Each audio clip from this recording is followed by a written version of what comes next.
টিভি9 বাংলায় স্বাগত। বেঙ্গল ব্রেকিং নিয়ে আপনাদের সঙ্গে রয়েছে আমি শর্মিষ্ঠা। জেলার বিভিন্ন প্রান্তের গুরুত্বপূর্ণ খবর তুলে ধরবো আপনাদের সামনে। তবে শুধুমাত্র আমি একা নয়, আমাদের সঙ্গে নিউজ রুম থেকে রয়েছেন আমার সহকর্মী শুভজিৎ। এ যেন হুবহু শাহরুখ খান অভিনীত রাইজ সিনেমা। সাইকেলে ব্যাগের পর ব্যাগ নাবালকদের দিয়ে পাচার হচ্ছে চোলাই। ঘাটালের মনসুকায় ঝুমি নদী পার দিয়ে এভাবেই রমরমিয়ে চলছে চোলাই পাচার চক্র। এ যাত্রায় অভিযানে গিয়ে প্রায় 500 লিটার চোলাই মদ নষ্ট করেছে পুলিশ, আর কয়েকটা সাইকেলও বাজেয়াপ্ত করেছে। কিন্তু এলাকার মানুষের অভিজ্ঞতা বলছে, পুলিশি অভিযান সত্ত্বেও চোলাই পাচারে কিন্তু লাগাম পড়ছে না। বলাই যায় সেই ট্র্যাডিশন সমানে চলছে। সমাজের ছবি ফুটে উঠছে সিনেমায়। রাইজের মতোই নাবালকদের দিয়ে চোলাই মদের পাচার চলছে ঘাটালের ঝুমি নদীর পাড়ে।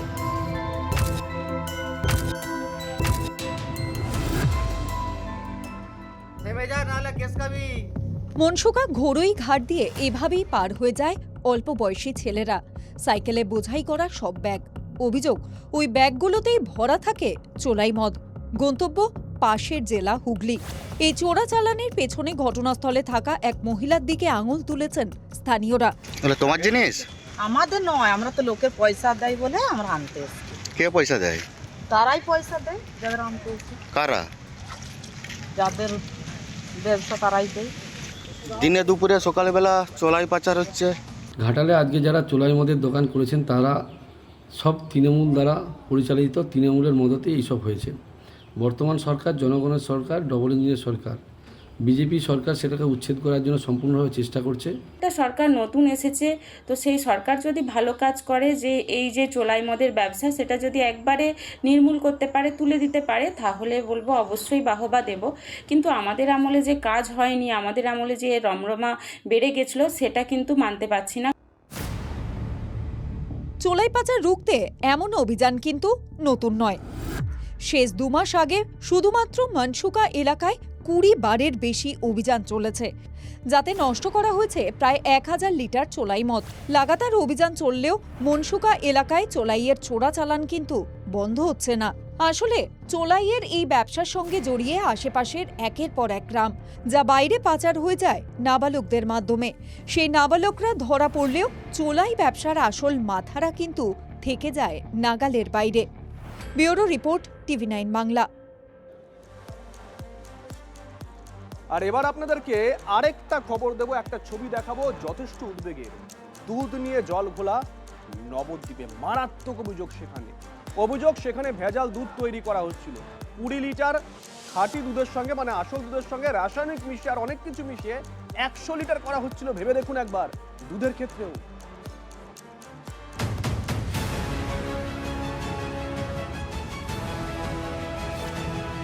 দুধ এখানে সব ঘোষেরা নিয়ে আসে, নিয়ে এসে জমা হয়, হওয়ার পরে গাড়ি করে নিয়ে যায়। বলে এখানে 2 নম্বরই হয় নাকি। দেখতে দুধ কিন্তু আসলে সাক্ষাৎ বিষ, অভিযোগ এমনটাই। নবদ্বীপ সরগরম এ নিয়ে। মহীশূরার ঘোষপাড়া কালভার্ট সংলগ্ন এলাকায় একটি কারখানায় হানা। সেখানেই ভেজাল দুধ তৈরির কাজ রমরমিয়ে চলছিল বলে অভিযোগ। কিভাবে জানেন? 100 লিটার দুধ থাকলে তাতে নাকি মাত্র 20 লিটার খাঁটি, বাকি 80 লিটারই বিষ। মেশানো হয় বিভিন্ন রাসায়নিক, পাউডার, ওষুধ, ছানার জল, এমনকি অ্যাসিড। সেই দুধ প্যাকেট ও কন্টেনারে ভরে বিভিন্ন এলাকায় এবং ছোট দুধের সংস্থায় সরবরাহ করা হতো বলে অভিযোগ। স্থানীয়দের একাংশ ও এলাকার বিজেপি নেতারা খবর পেয়ে হাজির হন। পুলিশ পৌঁছয়। যে 100 লিটার দুধ তৈরি হয় তার 80 লিটার দুধ হচ্ছে ভেজাল। এটা মিশানো হয় ছানার জল, কেমিক্যাল, মেডিসিন, অ্যাসিড, এসব মিশিয়ে এইগুলো বাজারে ছাড়া হয়।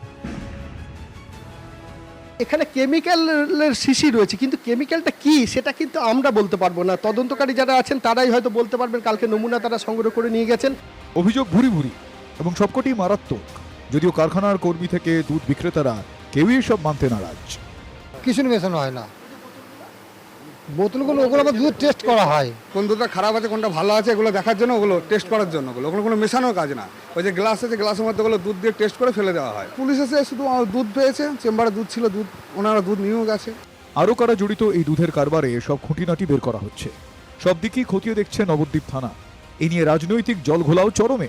নদিয়ার কোন নেতা, কোন নদের নিমাইটা এতদিন ধরে এগুলো খেয়েছে, দই, দুধ, ক্ষীর, সব হিসেব করা হবে, চিন্তা নেই।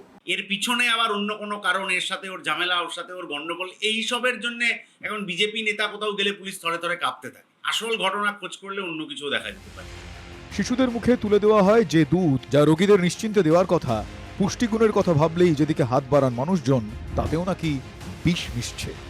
ভেজালের ভয় এখন সবেতেই, কিন্তু তা বলে দুধও বাদ যাবে না।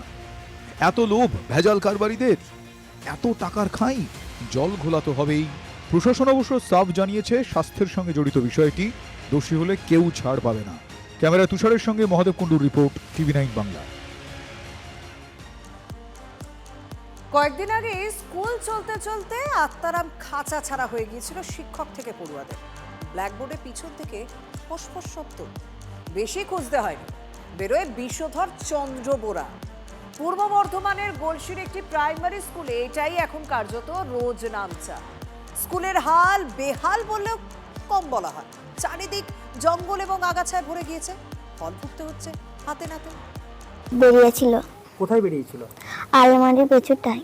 সাপটা ওইদিকে এসে বনঝড় আছে, ওই দিক থেকে হয়ে ঢুকে ক্লাসে ছিল। কত অনায়াসে বলতে হচ্ছে এত বড় বিপদের কথা। এই খুদের কাছে অবশ্য এসব রোজ নামচা। ভয় করে ঠিকই, কিন্তু এভাবেই স্কুল করতে হয়, যেখানে সাপও সহপাঠী। পূর্ব বর্ধমানে গলসি 2 নম্বর ব্লকের খেতুরা আদিবাসী প্রাথমিক বিদ্যালয়ের হাল এমনই। সাপ রয়েছে, দাঁড়াস টাইপের সাপ এই স্কুলে আগেও বেরিয়েছে, কিন্তু বিষধর সাপ আমরা এই প্রথম দেখছি। খুবই ভয়ের বিষয়। ছোট ছোট বাচ্চাদের নিয়ে আমাদের কাজ, আর আমরা নিজেরা শিক্ষকেরাও তো আমরা মানুষ, আমাদেরকেও ভয়ের মধ্যেই ক্লাসটা করিয়ে যেতে হবে। 9 করে 66 জন পড়ুয়া রয়েছে এই স্কুলে, বেশিরভাগই আদিবাসী পরিবার থেকে আসা। জীবন যুদ্ধ যারা রোজ কাছ থেকে দেখে, এবং স্কুলেও একই দশা। স্কুল বিল্ডিং এর পিছনের দিকটি পুকুর, ঝোপ জঙ্গলে ভরা, বিপদ পদে পদে। আর স্কুল বিল্ডিং এর হাল সেটাও ভয়াবহ। এবার সরকারের উপরে নির্ভর, বিল্ডিং ভেঙে যদি নতুন করে বিল্ডিং করে দেয় তাহলে ছাত্ররা ভালোভাবে পড়তে পারে। শিক্ষার আলো পেতে স্কুলে আসা, সেখানে এত বিপদ, ভয়, আতঙ্কের অন্ধকার, তবুও হাল ছাড়তে নারাজ এই খুদেরা। সরকারকে বলবো আমাদের যেন একটা স্কুল দেয়। ও ভয় লাগছে তো, সরকারকে আমার এটাই বলা যে আমাদের যেন স্কুল দেয়, একটা ভালো ঘর দেয়। ছোট মুখে খুব বড় চাহিদা কি এটা? একটু শান্তিতে স্বস্তিতে স্কুল করার যোগ্য নয় এরা? মনোতোষ পোদ্দারের রিপোর্ট, TV9 বাংলা। আর এবার আপনাদেরকে নিয়ে যাব মালদায়।